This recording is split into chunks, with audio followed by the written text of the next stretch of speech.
जय जय सर्वांना, सुरेखा जैन किचन मध्ये आपलं स्वागत आहे।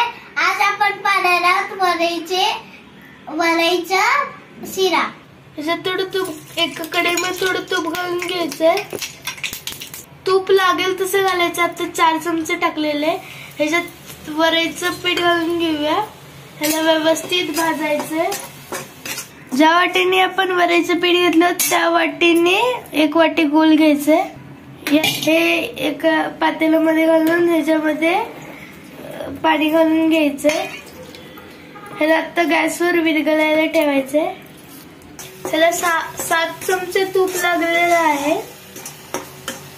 थोडीशी इलायची पूड। हे भाजून झालेलं आहे। ह्याच्यात हे विरघळलेलं गुळाचं पाणी टाकून घेऊया। हळू टाकायचे, थोडं थोडं हळू टाकायचे, थोडं थोडं करून।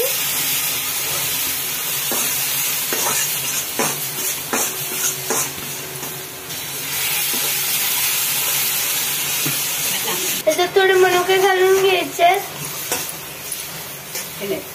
5 मिनिटं तोंड झाकून याला ठेवायचंय। हे झालेलं याला काढून घ्यायचंय। हे झालं आपलं वरईचा शिरा तयार। मी थोडं टेस्ट करून बघतो। वाव, खूप यम्मी झालं। वाव, खूप यम्मी झालंय।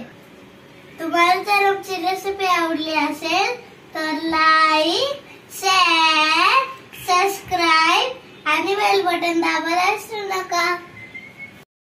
लवकरच भेटू आपल्या नवीन रेसिपी सोबत। तोपर्यंत जय जिनेश आणि आमच्या रेसिपी पाहिल्याबद्दल धन्यवाद।